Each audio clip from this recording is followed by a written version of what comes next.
This is the Solid Signal Podcast for the week of February 7th, 2022. And the subject this week is antenna amplifiers. And, it's been a long time since I've talked about antenna amplifiers. And, in that time, I think the antenna market has cooled a little bit, which makes me sad. But I do blame the confusion around ATSC 3.0, the next generation television standard. But that's really a subject for another podcast. Let's get into the subject of amplifiers and what they do. A couple of things about amplifiers and the amplifiers that we sell at solidsignal.com. There are a couple of different kinds of amplifiers that are used for antenna and distribution over cable. When you're talking about the amplifier that you attach to the antenna or near the antenna going into the house, we commonly call that a preamplifier or preamp. It's different from a distribution amplifier, which is primarily designed to take signal from basically one cable going into the house and distribute it to multiple cables going into the house. To some degree, an amplifier is an amplifier is an amplifier, and you can use one for another purpose, and it does work.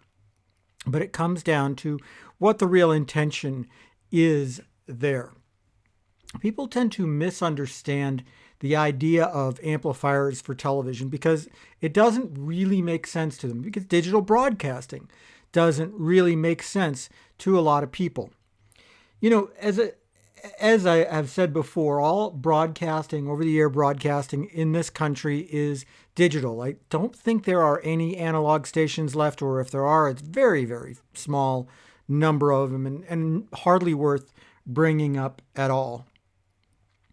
And digital broadcasting doesn't respond to amplification the way that analog broadcasting does. See, if you have an analog signal and you amplify it, then, it gets louder, essentially. I mean, it's not the amount of sound, but it's the same idea. It's exactly what you expect, and it acts the way that you expect it to act. But with digital broadcasting, it doesn't. Why? Because the idea of digital broadcasting is that it's a signal made up of ones and zeros, and it's carried, obviously, over an analog medium through broadcasting. But the point is it's ones and zeros, and the only thing that's important is whether or not you can tell a 1 from a 0. So think about it. If I had a little eensy-beensy number 1 on a page, or a gigantic number 1 on a page, I printed them out, and, you really wouldn't matter whether or not you were looking at the big one or the small one. You could still tell it was a 1. And even more so if I say, is there a mark on this page or not a mark on this page? And it doesn't matter what the mark is. That's really what digital broadcasting is like. And so what an amplifier does is, yes, it does make the signal stronger, but the idea is that with a preamplifier, you're using a low noise amplifier, one that adds as little noise to the signal as possible.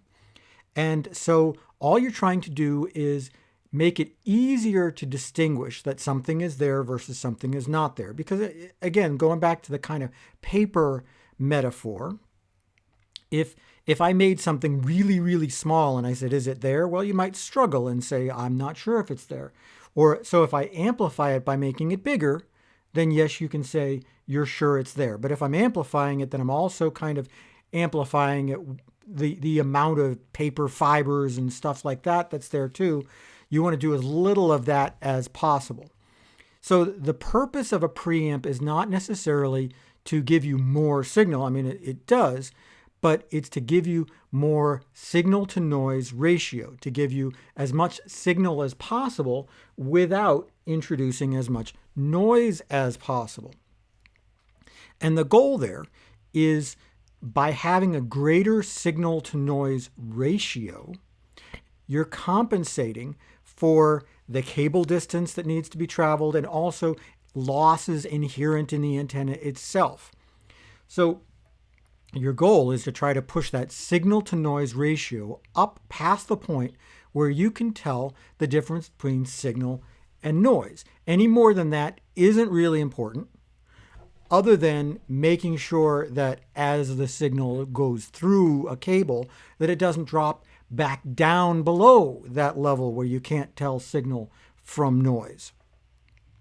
And that's the whole point of using a preamplifier. Distribution amplifiers tend to be a little bit lax when it comes to the idea of introducing noise, because the understanding is that you're coming in with a fairly strong signal, and all you're doing is just amplifying it and doubling it and that sort of thing to try to make sure that you're compensating not for long cable lines necessarily, a little bit of that, but more for the amount of splitting that you're doing. If you want to compensate for long cable lines, really long ones, then you want to use something called a launch amplifier, which is done in cable head ends and things like that. Again, an amplifier is an amplifier is an amplifier. And if you use a preamplifier as a distribution amplifier, it's not going to hurt it. You use a distribution amplifier as a preamplifier, you're introducing noise, so you're not being as efficient as you possibly can be. But these are relatively fine distinctions. The most important thing is that you have enough amplification to do what you want. And while I'm on the subject of enough amplification, having more amplification that you need is not good. I mean, actually, it doesn't help you in any way. Once you get to the point where you're above that noise floor consistently, it doesn't matter. You could have 100 times more amplifier than you need, and it wouldn't matter. And in fact, what would happen was it would be just like the idea of, the old days when you had an inexpensive boombox and you turned it up too much and everything sounded distorted. That distortion happens when the signal itself just tops out over what's possible for the speakers to give you. And it's the same kind of idea with a television tuner. If you are putting too much signal into it, well, first thing that happens is that you're overmodulating and you're not going to get really good results, and you're not going to get the kind of signal quality that you want. You'll get the same problems that you would have if you were under-amplifying, and eventually put too much power through that television tuner and you're going to burn it out. And nobody wants that, because then the TV stops working. A lot of it doesn't make sense to your average person because, like I said, digital amplification doesn't make a lot of sense. Digital broadcasting doesn't make a lot of sense. And the only way that I have found to explain it to people is to think about a noisy room. You can hear the person next to you because there's enough signal, enough sound coming from them, and you're close enough that you can hear it. But the rest of the room is just kind of in this din. And if somebody needs to speak up, then they either have to speak up really loud to get through all the noise, or more commonly in this scenario, they get everybody else to shut up. The problem is you can't reduce noise in a line. That actually is not possible. You can reprocess a signal so that it has less noise, but then it's a new signal. You can't just turn down the noise in a wire. And because you can't do that, you have to just increase the signal. That's the only thing you can possibly do.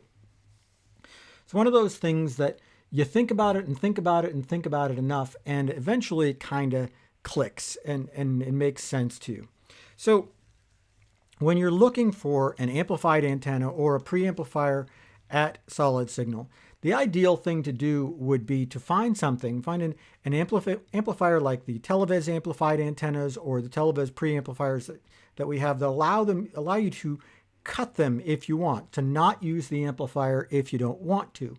And that means that if you get it home and you find that you've got too much signal, then you can cut that amplifier and it actually just, okay, worst case scenario, you're paying for something that you're not using, which is better than blowing out your TV tuner or having something completely unusable. So the bottom line here is, of course, shop for antennas and amplifiers at solidsignal.com. They pay for this podcast and pay my salary, and I would sure appreciate it. That's about it for this week. Be sure to like and subscribe and leave comments anywhere where you get your podcasts. Always makes me look good to my boss. That's about all I've got. You have a great week, and I will talk to you some more next week.